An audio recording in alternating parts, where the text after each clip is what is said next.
your own righteousness enrich God in any kind of a way.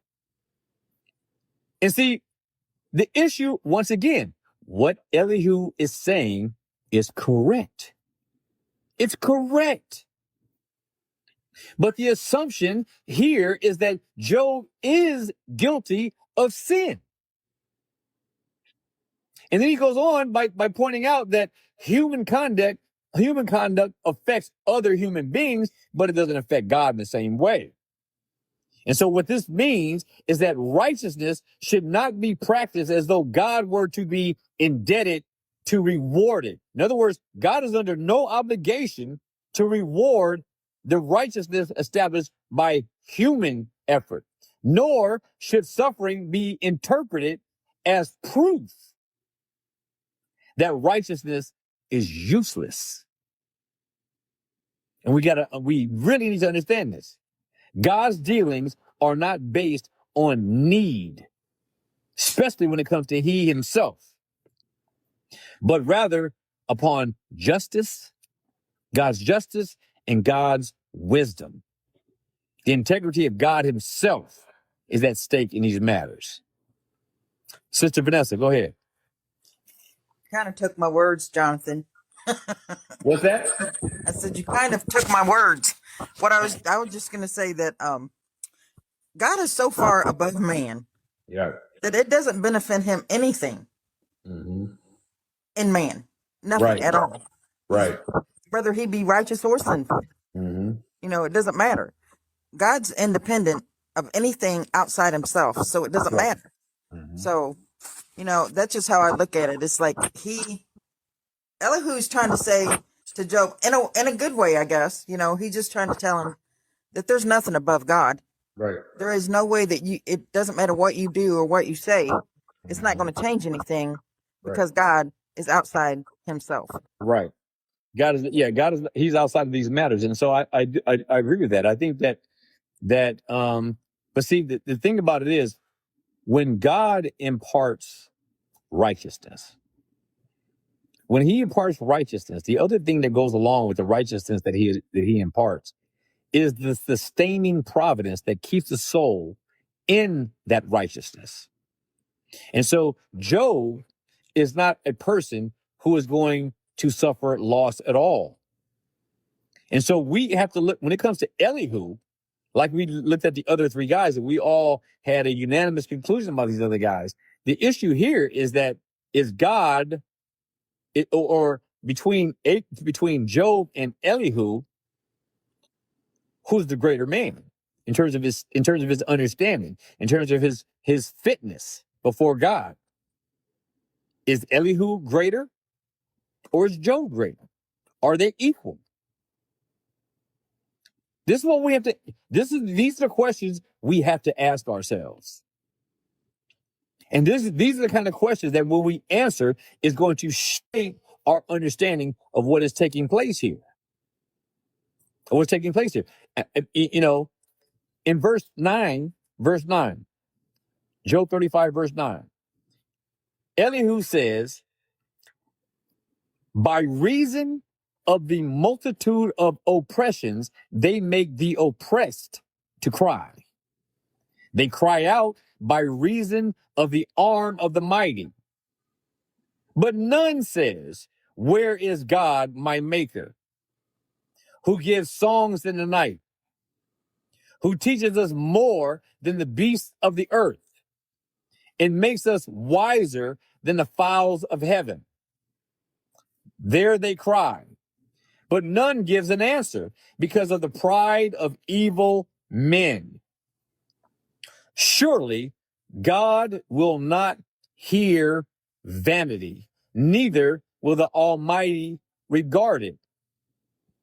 What we have to ask ourselves is this: why is Elihu saying these things to Job? He's not just giving some platitudes. Sister Meg, go ahead. So you said, why is he saying these things to? I'm asking, whatever. I'm asking you. All I did was read so far. So what do you think? So I think that he's saying these things to Job because in Job 32, verse 2, it says, "Then was kindled the wrath of Elihu, the son of the Buzite of the kindred of Ram. Against Job was his wrath kindled because he justified himself rather than God." Then verse 3 says, "Also against his friends was his wrath kindled because they had found no answer and yet condemned Job." Right. So would that be the answer to the question of why Elihu is doing this? Because he justified himself rather than God. And so the perception from this. Let me ask you another question. Was Elihu? No, I asked this question though. What do you think? I know what you're asking, but I'm going to ask you a question. You're going to ask me a question with a question? Yes, I am. So the question is this: Was Elihu justified in that assessment? It says here, like you said, then was Elihu, because it says here that in verse 32, in verse 1 of chapter 32, so these three men ceased to answer Job because he was righteous in his own eyes. So then Elihu says, his wrath is kindled against Job because he justified himself rather than God. So the issue is this: was Elihu correct? Well, we find out in chapter 40 if he wasn't. Was Elihu correct? Well, what it says though is that, because you are going by what Elihu said. yeah. So was Elihu correct? Well, God answers it in chapter 40. Did God say that Elihu was correct? I mean, he didn't say anything. He never condemned Elihu nor corrected him. Did God say did God say that Job was righteous in his own eyes? Did God say Did Job God was say righteous in his own eyes? did God accuse Job of being righteous in his own eyes? No, God did not say that Job was wicked or anything. So then what did he say in chapter 40 that makes you believe that what Elihu says was correct? 40 verse 8. He says, "Wilt thou also disannul my judgment? Wilt thou condemn me that thou mayest be righteous?" So he's saying, are you willing to speak about me so you can be right and I be wrong? Well, I agree with God's assessment there for obvious reasons. First, God said it, and secondly, because we know that Job had was making the assumption that God was being cruel to him at times. Partly because he was silent on matters. But what you're talking about has to do with God speaking to Job after the fact. What information was Elihu operating off of? Because it wasn't off what God said. Unless you believe that God was speaking directly to Elihu, as he says in chapter 33, verse 6, when he says that Job got his wish and that he was speaking in God's stead. Was that true? Not in any sense. No. No, not in any sense. So there's no sense in which that was true.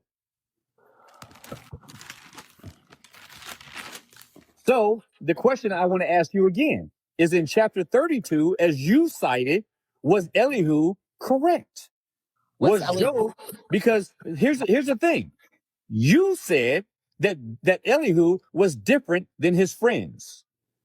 But in Job 32 that you cited, they said they stopped to answer Job because he was righteous in his own eyes. And then in verse 2, then was kindled the wrath of Elihu, son of the Buzite, a son of Ram, because Job was against Job was his wrath kindled because Job justified himself rather than God. In other words, he was agreeing with Job's friends.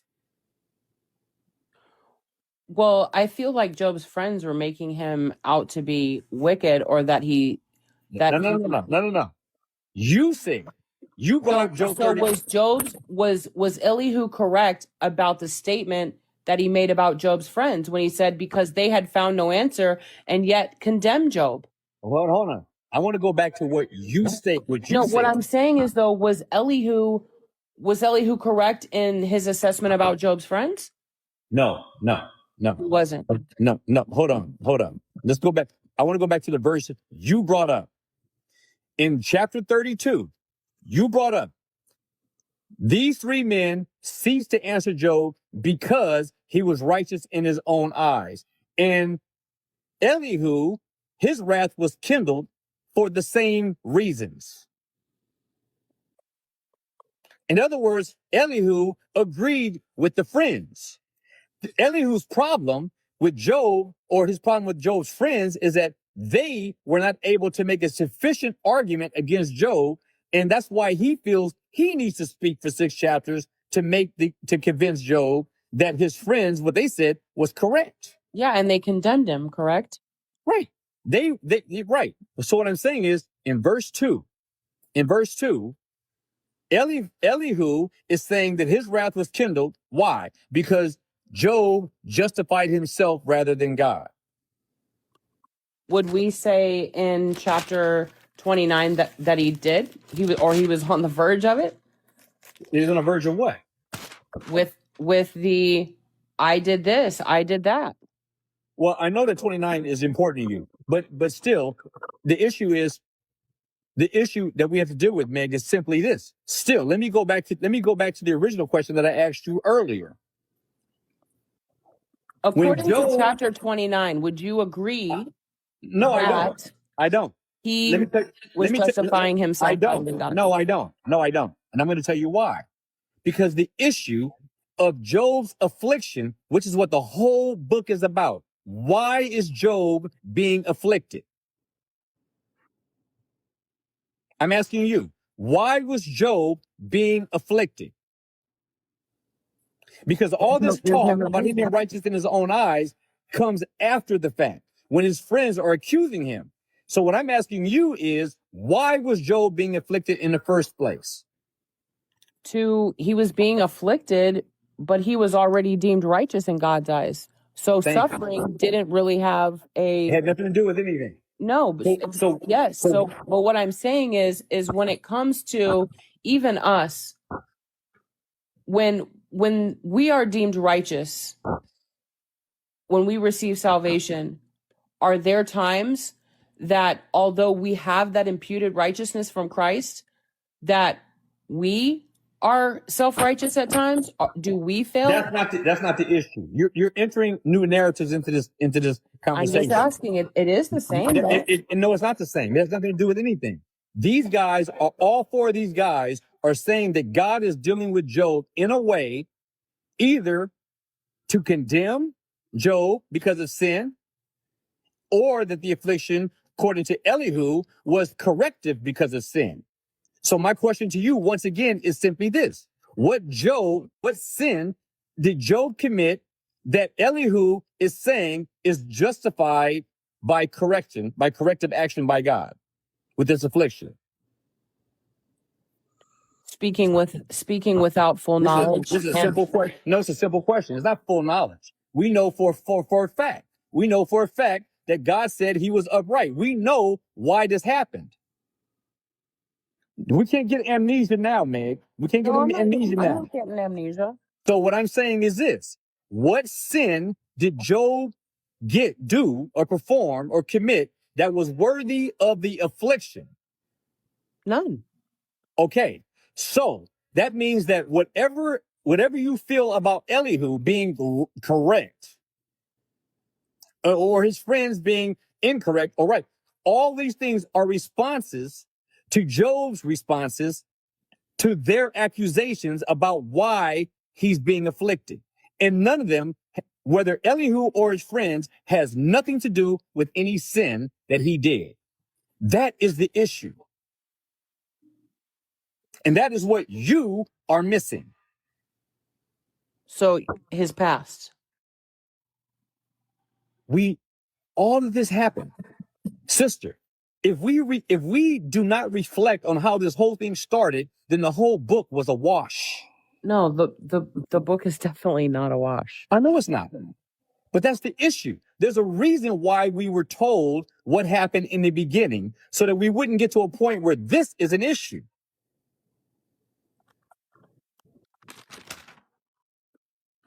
Okay. Don't agree unless you agree. I agree. Are you sure? Yep. Because I'm willing to continue the discussion. I really am. No, I'm feeling good tonight. I know, I can tell. I'm good. You sure? All right. Anybody else? Could I say something? Sure.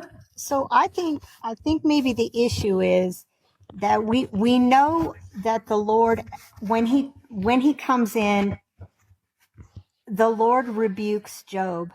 And I want to say, in my opinion, when I read that, it's a very gracious and gentle rebuke. I don't even know if it's a rebuke, honestly. It's God saying to Job, "Were you there when?" As if, "Job, you seem to know everything." And I think that is in a response to Job literally saying the one time that God was being cruel to him. Right. Which we know God isn't cruel. Now, I think if anything that Job said, that is worthy of the rebuke. We know that God does not say anything about, "Hey, Job, you defended yourself and you didn't defend me. You defended yourself." That's Elihu saying that right there. That's his assessment. I didn't get that. When I read God's rebuke, I don't get that he's saying, "Hey, Job, you didn't defend me when you should have been," because Job stood on God's sovereignty. And think about this. In one breath, Job is saying God is sovereign. He doesn't mention Satan whatsoever, though we all know it is Satan on God's authority who is afflicting this man. So he says, he acknowledges God's sovereignty in it all. And in the one moment, his brain, and you could see it happening in any of us. Well, God's allowing this, or God is causing this. And this is cruel. I think this is cruel. It's a misunderstanding, but it's a very human response. I think that is what the rebuke is. And not that, "Hey, Job, you didn't defend me," because Job did acknowledge God's sovereignty. Job did all of those things that Elihu is saying. Job knows. We know that because we heard him speak it. Right. So I think that's where the confusion comes from, is the rebuke from the Lord. But he doesn't. He's so gentle. And I mean, he's really, his character, he seems to be of little words when he says the other three, "You need to go and speak to Job and ask him to pray on your behalf." Because he's about the only one I'm going to listen to. You know what I mean? Yeah. See, here's the thing. The issue is really, brethren, is really about when God comes in and corrects Job. When God comes in and corrects Job, the issue is, what is he correcting Job for? Is it for what Job did before all this happened, before his affliction, or is God correcting Job for things that occurred after being afflicted? This is the question. Sister May, which one is it? Was he being afflicted? Is God getting on? Is After God? after. It's after. Yes, it's after. Yeah. It's after. And so, and this is all that what I'm trying to get at. What I'm trying to get at. These guys are coming after Job, and Job is, and no doubt, Job is saying some things that he shouldn't be saying, some very wrong things. He does say some wrong things, some bad things, you know, but they don't rise to the level of sin, but they do rise to the level of ignorance that God is correcting. Job is speaking. He speaks out of ignorance. And that's why God says, who is this that darkens counsel with words without knowledge? You see what I mean? God is speaking from a proper context. The miserable company, the first three and Elihu, they're not. They are dealing, their responses to Job has to do with their assessment about Job for the thing or the things that warranted the affliction. God is not responding to Job because he hasn't been corrected by the affliction. God is responding to Job because of his response to his friend's response about his affliction. This is the issue that has to be looked at. What is God dealing with? The before or the after? And what were the friends dealing with? The before or the after? The three friends and Elihu were dealing with Job about something that they believe happened before, which warranted the affliction. God is dealing with Job for his responses made to his friends as to why he was afflicted. And this is what I want to throw out there. I want to throw out there. And I'll tell you, none of this is an easy thing to look at.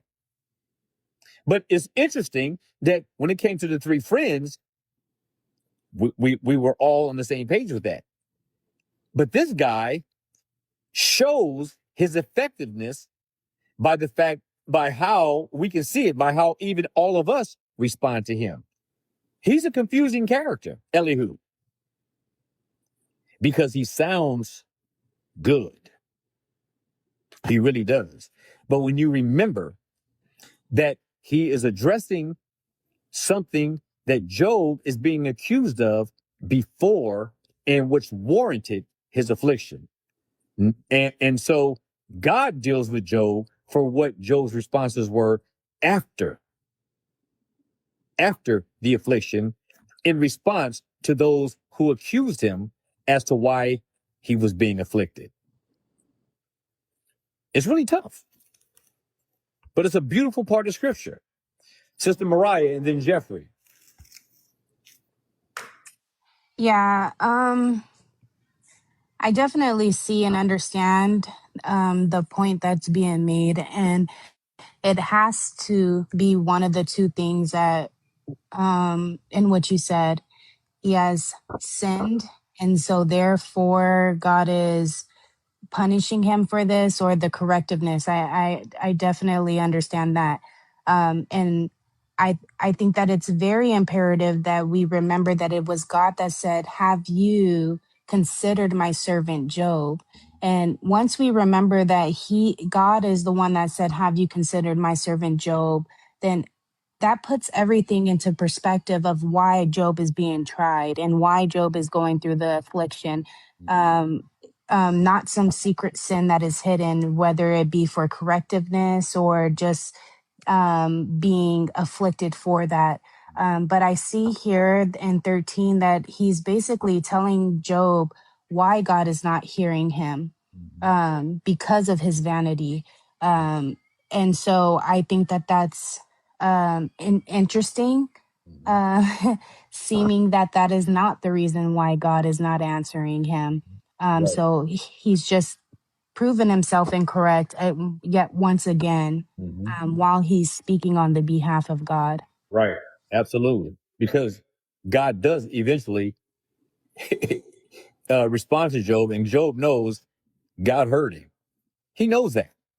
He knows that at the time when God speaks. Brother Jeffrey and then Candy. Jonathan, I think there's some of this, and you may disagree, and the panel may disagree. A good portion of this that just has to fall into the category of God is God and we are not. We may never fully understand all of the reasons why God allowed the things that happened to Job to happen. I mean, yes, there was good that came out of it. Yes, Job's three friends were revealed for what they were. We're learning now what Elihu was. But nevertheless, when the enemy, the devil, came to God and says, let me have him, God could have said no, but he said, okay. I understand around God. Brother, your phone is having a problem. You pointed out many times. What's the problem? No, there's a lot of static coming from your phone. But go ahead, keep speaking. Okay. Keep speaking. No, I think I'm going to stop right here, Jonathan, because like I said, I've had problems with our phone service. We're getting it changed tomorrow, and Lisa said it's breaking up. So I'll just go ahead and stop it right here. All right, no problem, brother. No problem at all. Sister Candy, go ahead, and then I'll get into verse 9. I don't think Candy's on here anymore. Oh, you're right. All right. So verse 9. And I'll read the verse 9 through 13. Elihu says, by reason of the multitude of oppressions, they make the oppressed to cry. They cry out by reason of the arm of the mighty. But none says, where is God, my maker, who gives songs in the night, who teaches us more than the beasts of the earth and makes us wiser than the fowls of heaven. There they cry, but none give answer, because the pride of evil men, surely God will not hear vanity, neither will the Almighty regard it. And he's pointing out here that many cry out under oppression, and not all the cries are true prayers. We have to ask ourselves, why is Elihu saying this? He says that some cry because of pain, but do not seek God sincerely. This is what he's saying. Why is he saying this? He's pointing out that true prayer